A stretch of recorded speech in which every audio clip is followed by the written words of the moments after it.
trazer as informações que nos interessam do Piauí, do Brasil e do mundo. Naldo Pereira, Solange Souza, Liana Paiva, boa tarde aos três. Eu quero começar com a Liana. E a polícia prende acusados de participar do latrocínio contra capitão da PM. Boa tarde, Liana. Boa tarde, Amadeu Campos. Boa tarde a quem nos assiste em casa. A gente falava ontem das 3 mortes de policiais durante o assalto e ontem a polícia conseguiu prender, já havia identificado, como a gente tinha dito aqui, já havia identificado e conseguiu prender os assassinos aí, os acusados de assassinarem o capitão Adonias. O crime aconteceu no dia 24 de julho, no bairro ali na região do Morro da Esperança, na zona norte de Teresina.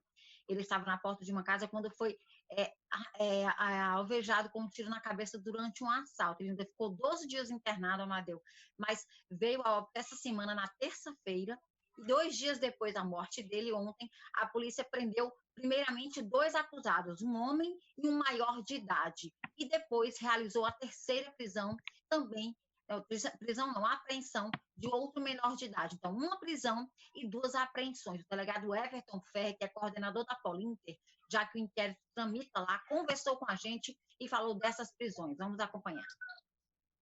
Foi representado pela prisão temporária do maior, a qual foi cumprida ontem, né, no final da tarde de ontem.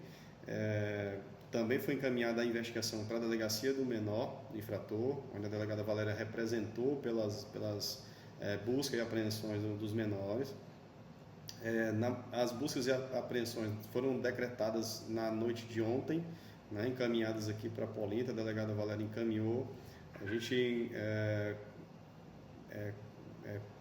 resolveu cumprir na manhã de hoje, mas um dos menores foi identificado na madrugada de ontem para hoje, através de denúncia anônima, como estando localizado num povoado na região entre Timon e Caxias. E a Polícia Militar, com essa informação, foi até lá e conduziu o menor até aqui a Polinter. Ele veio, a mãe dele também compareceu, então nas primeiras horas da manhã ele foi ouvido, né, aqui por nós, ao passo que outra equipe já se dirigiu para a Zona Norte, no sentido de cumprir o mandado de busca e apreensão do outro menor. Chegando na residência desse outro menor, ele já havia saído e, para nossa surpresa, ele estava indo para a DSPM, para a Delegacia do Menor Infrator, apresentar a versão dele. E lá nos dirigimos e demos cumprimento ao mandado de busca e apreensão, de modo que temos os 2 menores apreendidos e o maior também preso na tarde de ontem. As investigações serão finalizadas, né, foram finalizadas, né, as provas estão bem robustas, a gente não tem dúvida que os 3 têm envolvimento no evento criminoso que vitimou o capitão Adonias, e tudo será encaminhado ao Poder Judiciário, tanto a parte da Polinter quanto a parte da DSPM, para que os mesmos sejam responsabilizados.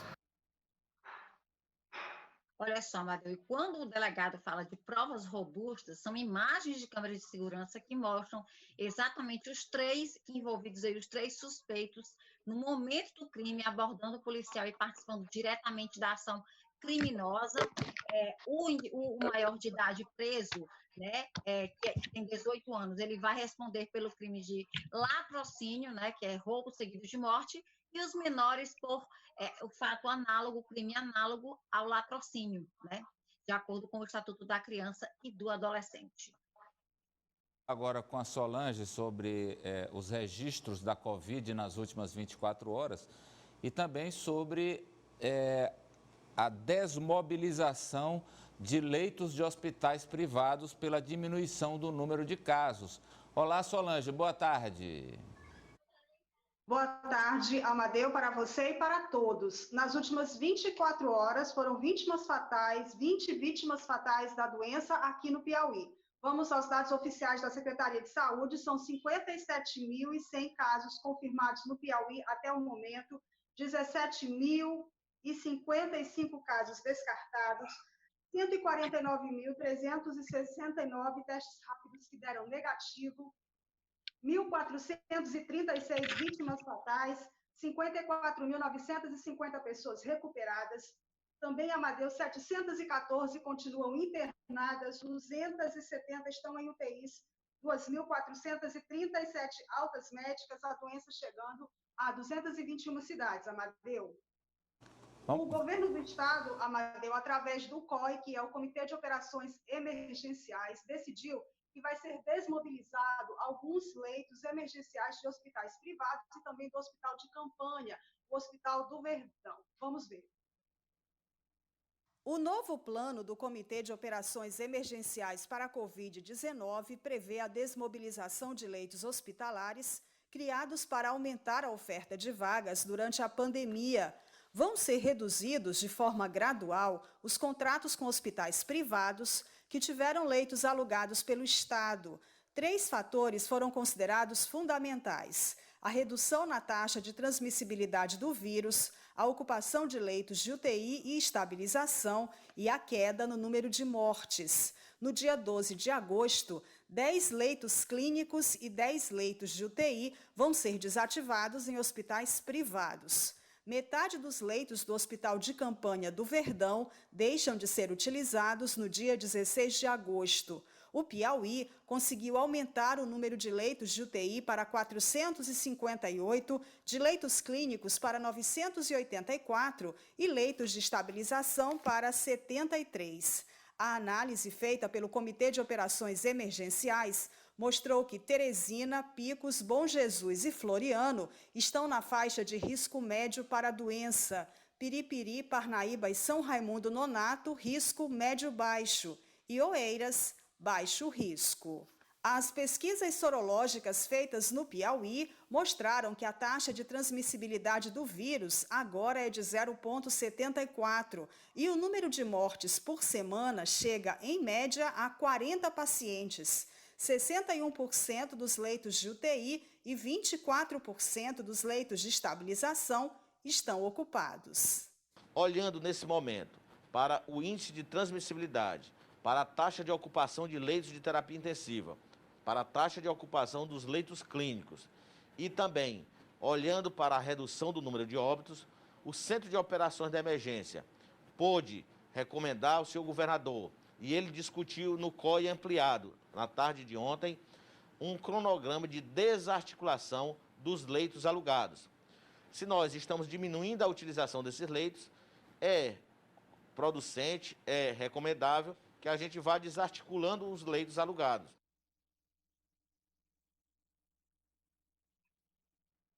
Esses leitos que estão alugados em hospitais privados, 20 deles não serão mais utilizados a partir do dia 12 de agosto. No dia 16 de agosto, 50% dos leitos lá do Hospital de Campanha do Verdão também não vão mais ser utilizados.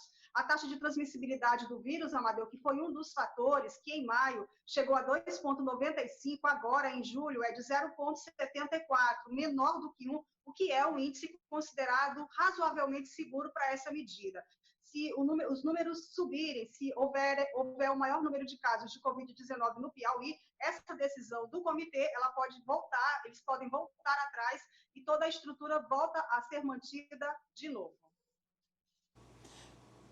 1h mais 13 minutos.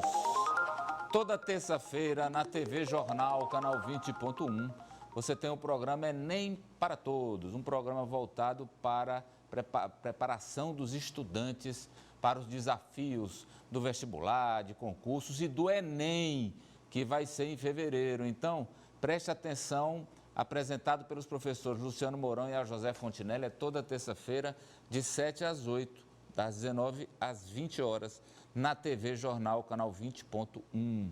O Enem para Todos é um oferecimento da Ultra Exames. O telefone lá é o 3011-1703. Tempo e temperatura. Esperantina, terra do meu pai, que está no céu. A mínima é 21, a máxima é 36. Aliás, domingo agora é dia dos pais. Você que ainda tem pai, dê um jeito de falar com eles. Essa pandemia está danado e tal. Mas dê valor ao seu pai, dê um jeito de fazer um carinho, mesmo que virtual, tá? Pai faz muita falta. Faculdade 7 é o seguinte, lá tem um sistema modulado, onde você que mora em outra cidade, quer fazer aqui em Teresina, aí ó, na sede da Faculdade 7, um curso de Direito, por exemplo, por exemplo, você pode fazê-lo presencial, indo às aulas uma vez ao mês, de quinta a domingo. 99920-8914 é o telefone para você buscar mais informações de como é que funciona o sistema modulado de ensino. Vamos agora a Picos com o Naldo Pereira. Não sei cadê o Naldo, vou já dizer. Pronto, o Naldo está em Elesbão Veloso e vai falar de Picos e de Floriano. Em Floriano tem lockdown. Boa tarde, Naldo. Olá, Amadeu, boa tarde para você, boa tarde também a todos que acompanham o Jornal Agora. Amadeu, vamos atualizar os casos na cidade de Picos, porque, mais uma vez, um salto aí aconteceu no número de pessoas infectadas no município. Para você ter uma ideia, 79 novos casos foram registrados no último boletim na cidade de Picos, ficando agora com 2.124 casos confirmados, 1.145 recuperados e os óbitos, Amadeu, também subiram, né?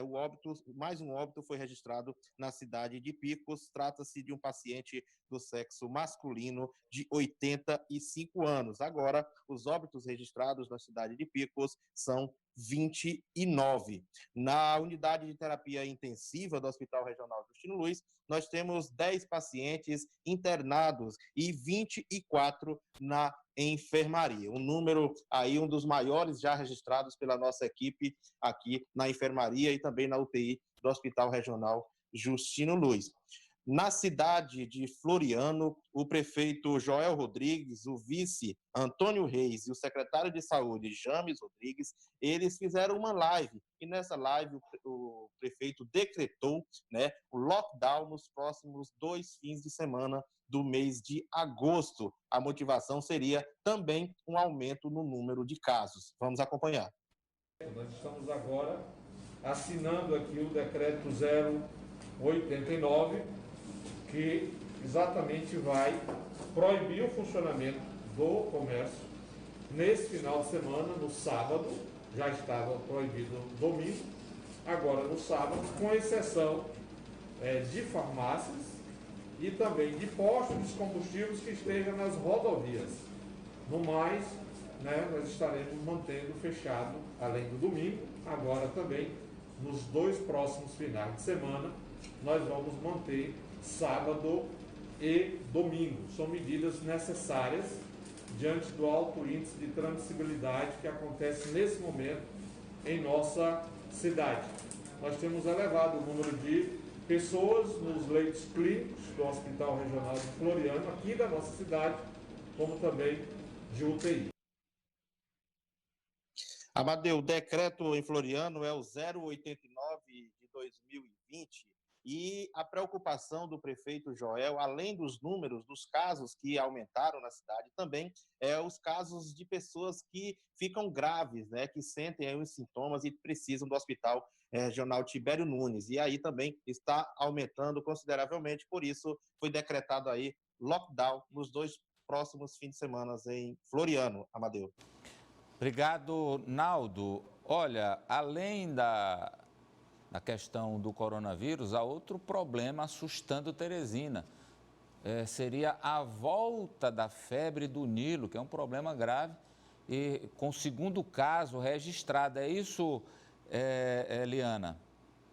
Exatamente, Amadeu. O 2º caso confirmado em Teresina da febre do Nilo, e aí é por isso a Fundação Municipal de Saúde iniciou uma investigação epidemiológica. Isso porque o paciente que foi confirmado com a doença, ele não saiu da cidade, portanto, a suspeita ou há uma quase certeza de que ele pegou a doença aqui em Teresina. Então, a Fundação iniciou essa investigação no bairro Mafrense, onde ele mora, para tentar detectar o vírus. Vamos acompanhar na reportagem. O 2º caso de febre do Nilo em Teresina foi confirmado nessa semana pela Fundação Municipal de Saúde. O paciente é um homem de cerca de 30 anos de idade que mora no bairro Mafrense, na zona norte da capital. Ele adquiriu a doença ainda no ano passado, mas o diagnóstico foi concluído recentemente através de um laboratório localizado no estado do Pará. Esse caso ele foi confirmado através do Instituto Evandro Chagas, onde O material coletado desse paciente foi enviado e foi confirmado agora, no ano de 2020, no mês de julho, em Teresina. A febre do Nilo é uma infecção viral causada por um mosquito, assim como a dengue ou a chikungunya. O inseto transmite a doença após picar uma ave que migra de outros países. O paciente infectado teria adquirido a doença em Teresina, já que não saiu da cidade. Por isso, a Prefeitura iniciou uma investigação epidemiológica para tentar identificar a presença do vírus na região onde ele mora. A Fundação, por meio da Agência Zoonose e em parceria com a Universidade Federal do Piauí, como também a Universidade Federal de Minas Gerais, está coletando exemplares, capturando através de armadilhas luminosas CDC mosquitos, como também através de redes de neblina aves e também a coleta de sangue de equídeos pertencentes a carroceiros que moram e que trabalham na região do Mafrense, para identificarmos como esse paciente adquiriu essa doença aqui no município de Teresina. O material será coletado até a próxima sexta-feira. As amostras serão enviadas às universidades federais do Piauí e de Minas Gerais, além do Instituto Evandro Chagas. Os imóveis situados próximo à Lagoa do Mafrense serão aspirados para evitar uma possível proliferação do vírus. A febre do Nilo pode provocar sintomas mais leves, como febre aguda, acompanhada de mal-estar, anorexia, náusea, vômito, dor nos olhos, dor de cabeça e dor muscular. Em casos mais graves, pode levar a um comprometimento do sistema nervoso central, causando meningite, encefalite ou poliomielite. A doença também pode levar a pessoa à morte. Com essa ocorrência, o Piauí soma 8 casos da doença nos últimos 6 anos. Olha só, Amadeu, esse paciente, foram poucas informações dadas a respeito dele, mas nós temos a informação que no ano passado, quando ele adquiriu a doença, ele chegou a ficar internado no hospital aí na Portela por alguns dias, mas teve alta e hoje leva uma rotina normal, porém ainda é acompanhado aí pelo Sistema Público de Saúde. 1h mais 22 minutos, é a hora certa do Enem para Todos. Programa que vai ao ar toda terça-feira na TV Jornal, o canal é 20.1. Voltado para quem está se preparando para concurso, para vestibular e para o Enem, hein? Preste atenção. O contato também para informações é 99411-1123, tá? Sugestões, mensagens para o Enem para Todos. O Enem para Todos é um oferecimento da Ultra Clínica. Olha, tempo e temperatura. Batalha, a mínima é 21 e a máxima é 36. Você que mora aí em Batalha, por exemplo, e gostaria de fazer um curso presencial em Teresina, mas tem dificuldade para vir para cá e acompanhar as aulas regulares, agora você tem uma opção. É o sistema modulado, lá da Faculdade 7. É uma proposta inovadora e aprovada pelo MEC. Só a Faculdade 7 dispõe desse sistema. Contatos 7.edu.br e aí você tem mais informações. Lembrando que durante a pandemia as atividades acontecem em ambiente virtual de aprendizagem. Solange, a S-Trans está disponibilizando coletivos para as pessoas que trabalham nos shoppings durante a noite. Exato, Amadeu. A S-Trans fez um remanejamento para garantir que os trabalhadores dos shopping centers da capital, que voltaram a funcionar esta semana, possam ter a chance de voltar para casa utilizando o sistema. Lembrando que os trabalhadores do sistema de transporte estão em greve desde o mês de maio. Em julho, houve uma negociação e apenas 70% da frota utilizada circula nos horários de pico e 30% nos outros horários. Havia um problema porque esses trabalhadores saem por volta de 8 horas da noite, termina o expediente, e os ônibus só circulavam até às 6. Agora não, todos eles vão receber o atendimento adequado para poder chegar em casa com mais segurança e tranquilidade. Vamos ver.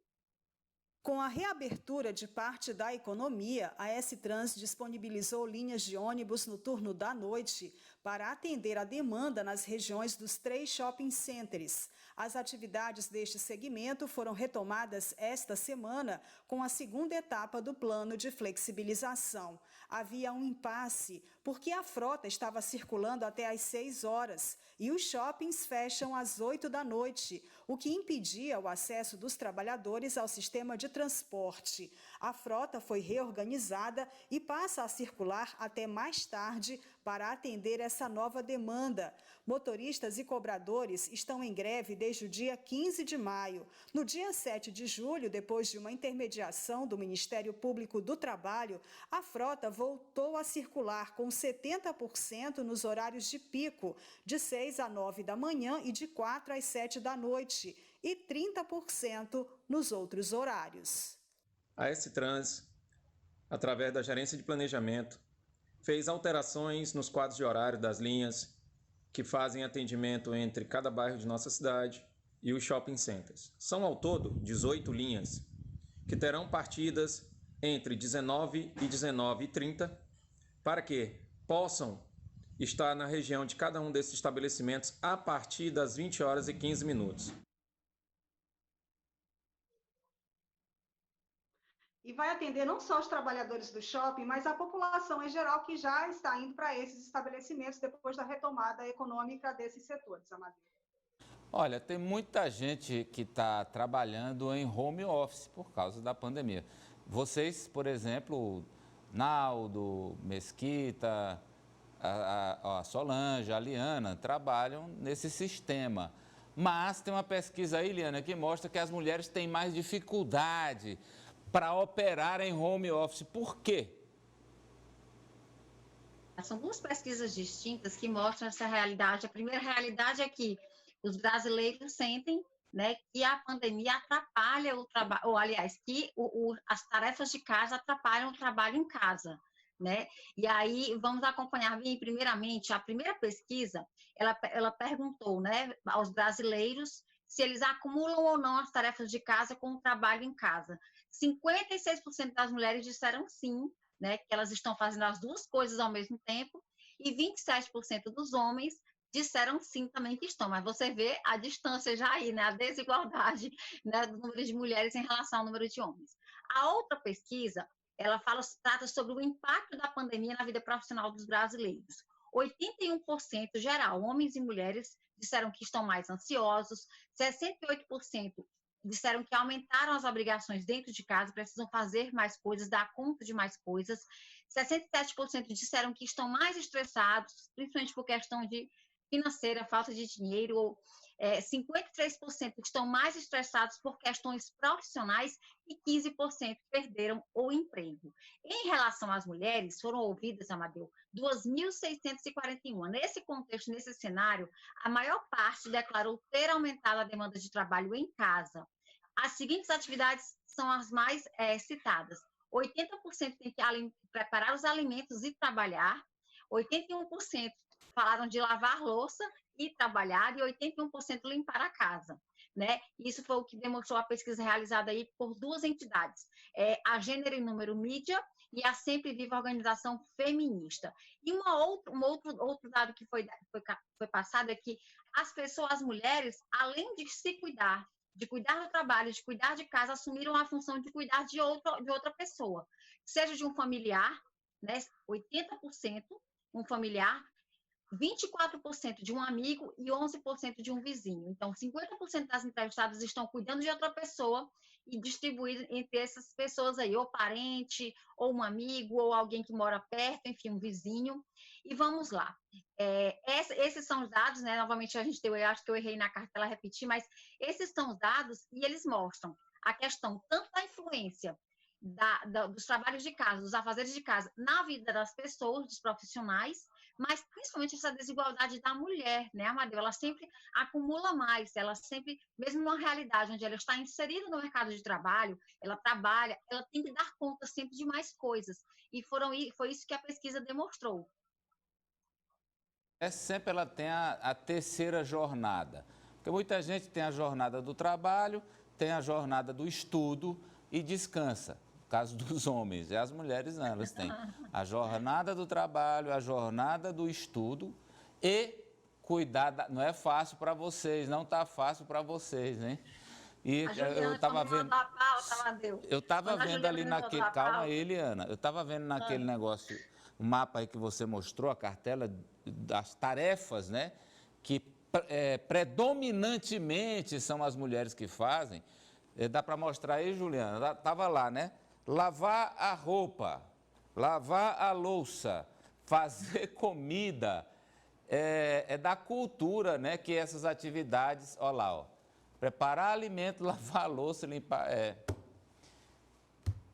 Mulher sofre até na pandemia, né? Trabalha até na pandemia mais que os homens, né? É uma lástima, Deoclésio. Esperemos que um dia isso mude. Mais do que isso, precisamos trabalhar, cada um de nós, para isso mudar, que não está certo, não é justo, né?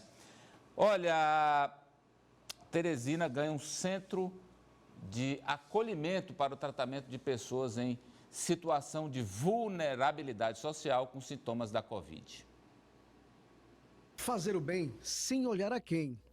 Foi pensando assim que foi criado o CAIS, o primeiro centro de acolhimento e isolamento social do Piauí, localizado no bairro Vermelha, zona sul da capital, funcionando numa equipe de profissionais engajados no amor ao próximo, como o Vitor Hugo, do Todos pela Saúde, uma iniciativa para colaborar com o combate do coronavírus. O Centro de Acolhimento e Distanciamento Social é uma iniciativa do Todos pela Saúde, com a contribuição de oferecer um espaço adequado para que as pessoas já positivadas para a Covid-19 estejam distantes nesse momento da família, para que possam também ficar em quarentena e não acabar oferecendo essa doença para o restante dos seus entes queridos. Hoje aqui no nosso CAIS do Piauí nós temos 70 vagas disponíveis, tanto para alas masculinas como alas femininas. Ficar isolado com segurança